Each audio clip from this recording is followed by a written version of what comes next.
Welcome to In the C-Suite with Fred Castrovinci.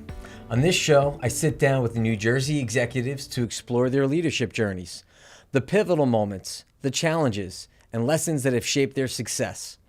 We will discuss high performance, innovation, and the key traits that drive successful leaders. On today's episode, I'm honored to welcome Joe Perello, founder and CEO of Props, a performance-based creator marketing platform. Joe's resume includes being New York City's first chief marketing officer and a co-founder of a digital agency working with top-tier brands including Nike, HP, Lowe's Hotels, as well as First Lady Michelle Obama. Welcome, Joe. Thank you, Fred. Good to be here. It's great to have you here, and I swear I did not know you were wearing a pink shirt today, so let's just make this work. We're making New Jersey proud. Making New Jersey proud. But seriously, thank you for being on the show today, on the launch, really. And I just want to make one disclosure that you are a client of Valley Banks, yes, and proudly. we are in the process of becoming a client of yours, right? That's true. Yes, we started working with Valley Bank last month, and we'll be launching a campaign, a creator marketing campaign, unlocking small business owners in New York, New Jersey, Florida, and a few other states for Valley. We're very excited about it. It's really, really exciting because we are making extra efforts around small business owners. So thank you so much. Talk to me a little bit about your upbringing and your career path. Grew up in Bloomfield, New Jersey. Great town. Was very lucky that my parents woke up and sent me to Seton Hall Prep. Where they just woke up. They woke up and said, I think we need to do something special with this one. Did you need extra discipline? Of course. What was it? Yes, I needed it all. And I got it at Seton Hall Prep. Okay. A great school. Still have lifelong friends from Seton Hall Prep. Made it to University of Delaware. Got into the University of Delaware where my father also went. And I didn't really find my way at Delaware until my junior year when I discovered a love for history and journalism and majored in history and journalism. And it was sort of that direction that really unlocked my love for learning. And my grades showed it. And I actually got pretty good grades my junior and senior year, and Delaware was the headquarters of a growing bank, MB&A America, which was pioneering in the credit card business. Did they give you your first credit card? They gave me my first, Mobile was my first credit card, but they gave me my second. Okay. I learned how to sell at MB&A on the telephones. When you could call someone and propose a product to them on the telephone, which you can't really do now. Learned how to sell, learned how to overcome objections. I was going to ask you, because being a business owner, resiliency is a key trait. I mean, did that teach you everything you needed to know about being resilient? Almost. The thing it taught me was no is not always the answer the first time, the second time, and then the third time, and past the third time, it's probably a no. So speaking of no's, let's fast forward to later on in your career. We know that you were the first CMO for New York City under Bloomberg. This was a time after 9/11. Mm-hmm. Talk through that experience and really what was most impactful for you during that time. So like most New Yorkers, I wanted to help immediately after 9/11. And I didn't know anyone. And in true New York fashion, it seemed like you had to know someone in order to help, aside from writing a check. So that I was not fulfilled in that way of being able to go down to World Trade Center and dig, even though I wanted to and I would have. A few years later, Bloomberg got elected. I had a client, Mitch Modell from Modell Sporting Goods. Right. He was my client. I had a small little sports marketing agency. This is after the Yankees. And he said, the mayor is looking for a chief marketing officer, and I recommended you, and he wants to meet you. And that's how I got the job. And so your relationship with Mitch was really the key to it was the key. Mitch, I worked for George Steinbrenner of the Yankees for 3 years, some of the best years in my career, which coincided with the great years of the team too. So that was just luck. It wasn't because of you. It was not because of me. The Yankees are fine with or without Joe Perello. I made some impact there. But Mitch and I developed a relationship, and that relationship succeeded my work with the Yankees. He became a client of mine, and we just care deeply about each other. And he's, if you know Mitch, he's a great guy. He wants to help a lot of people. He's got a lot of energy. And he recommended me for the job, which he didn't even know what the job was. It just sounded good. Sounded good to me. But he knew you and your relationship. He did. So that speaks volumes about relationships and how you nurture that relationship with someone, regardless of where you think that may be going. 100%. And I, as I mentor a lot of our younger folks, our younger professionals, we talk about the value of nurturing relationships and networking, not knowing where any conversation is going to lead. It's so important, and you mentioned it. It's faith. It's faith that a relationship that you're going to invest time and effort into is somehow going to fulfill the other person and fulfill yourself. And it's when you think about it, it's really not that hard. And if you do it right, it's fun. It's fun to build relationships with other people, and especially, like you mentioned, mentoring younger folks. But they ask me, what is your best accomplishment? And it is 100% building the team at Props and seeing all those folks who are 20 years younger than me, 25 years younger than me, listen, learn, develop, and grow. And now they're running the company.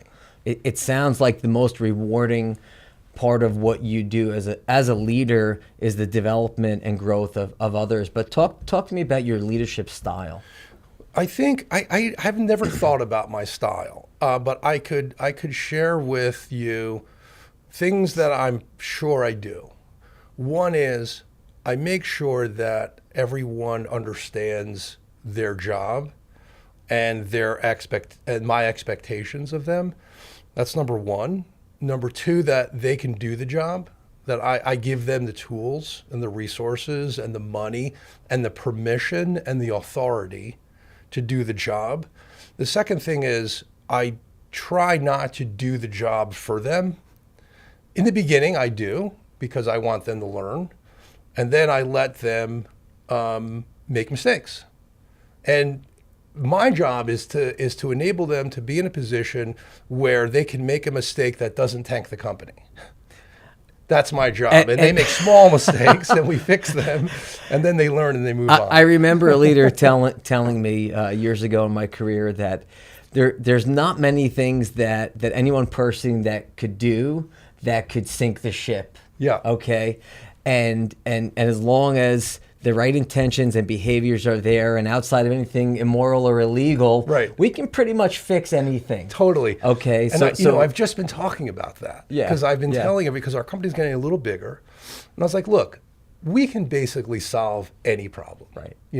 As long as it's not integrity, because that's right. a hard problem to solve. That's right. In order to solve the problem, we have to know about it.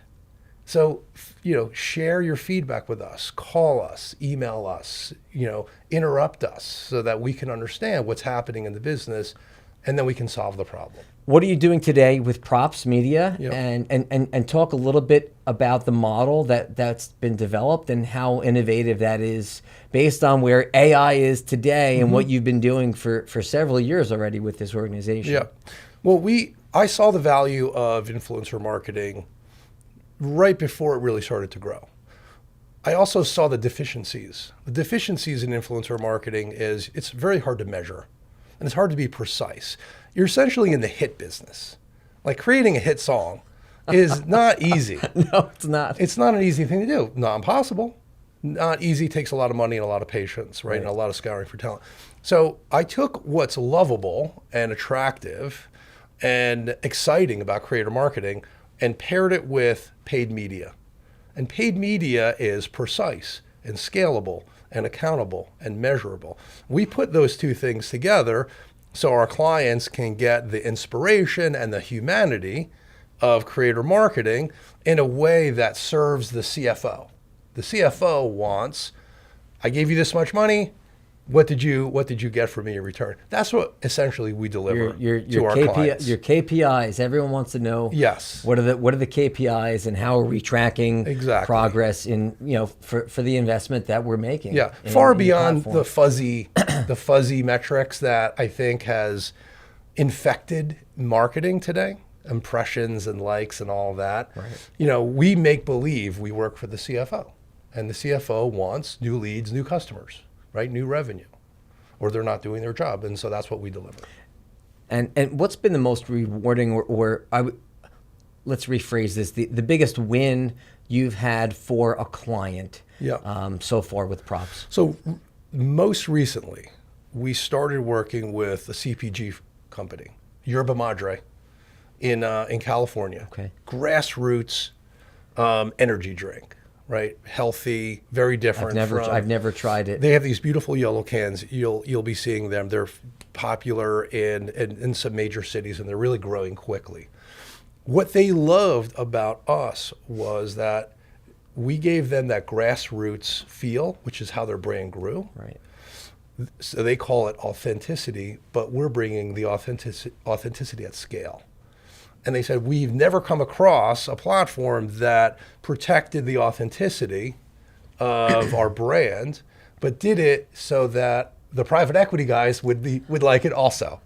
And that's really what we did. So recently we launched a campaign for them, and they're measuring the results, and they're measuring awareness going up, consideration going up, trial going up, and sales at C-stores where they want to grow.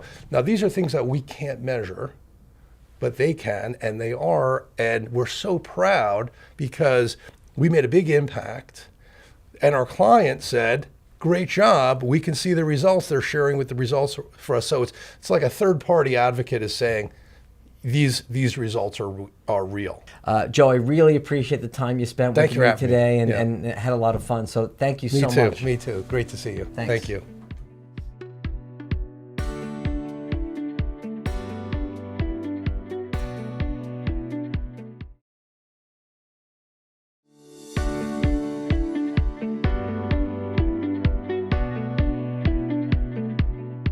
I'm honored to welcome Jim Barrood, who leads Innovation Plus, a curated global community of more than 10,000 entrepreneurs and innovators. He also serves as an advisor to startups, growth companies, and higher ed institutions. Welcome, Jim. Thanks for having me, Fred. Really nice to be here with you today. And before we get into this, I was looking at your LinkedIn headline and your profile. Besides what we just said, Innovation Maestro Plus, TEDx speaker, podcast host, nurturing ecosystems, AI strategist and educator, growth advisor, board member, super connector, author, and most importantly, girl dad. Do you have time to sleep? I'm juggling a lot of things, but fortunately, I'm having fun. And there's a lot of those things listed, and that's what keeps me going. So if you had to summarize where you allocate most of your time, which channel would that be of all the things that we just mentioned? Sure. Well, as you know, I convene people. I support a lot of events in the innovation ecosystem. And one of those is the Innovate 100. So that's a big sort of initiative, which you folks have been part of, and you've been an honoree as well. And so that takes a lot of time. There's one big event every May, and then there's 4 other events throughout the year to sort of keep all the honorees and the community connected. And that event is held, that's in New Brunswick typically. The big one is in New Brunswick in New Brunswick PAC, and then the other ones are around the state. So the next one is coming up, in Princeton, as you know. I see you having events, at NJIT. You're mixing with the folks at Princeton University. Their AI centers, other universities. I know that for a good part of your career, you were in higher ed. Talk about how that played a role in you getting I guess more involved in universities throughout the state. Sure. So when I started at the Rothman Institute at Fairleigh Dickinson, the Entrepreneurship Center there, it was one of only a few dozen entrepreneurship centers in the country. Now every university has one, so there's thousands. So just by being one of the first and one of the highly ranked ones, it was good to sort of try to bring everyone else, all the other universities, into the fold and to support them as they started their entrepreneurship center journeys. Right. So would you say that they see you as a pioneer to some extent? I don't know about pioneer, but old in fogey terms of maybe. entrepreneurship centers that you Yeah. you really curated, right? Yeah, I guess so. As far as I have a lot of experience in that field. Right. Beyond what you do, you are viewed as a leader. I see it when I'm at your events. I see it when I talk to people who also know you. You're well respected and well trusted. What is it that you define as one of your strongest leadership traits?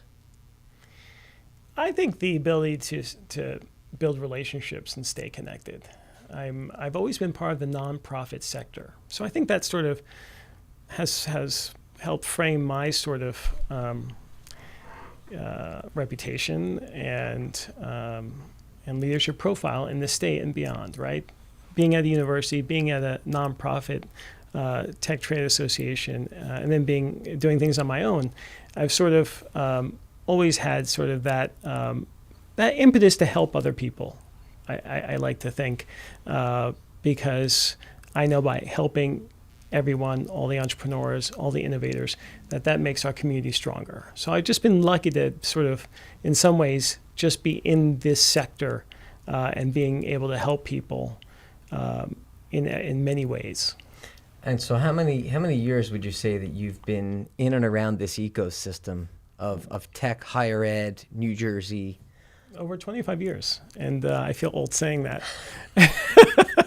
But you're not. Trust me. I think it's the benefit of longevity, right? And just being around this community for so long, that's really helped me. I think make an impact. And so when I try to connect the dots, thinking about a long period of time and consistent presence, and you mentioned the word relationships.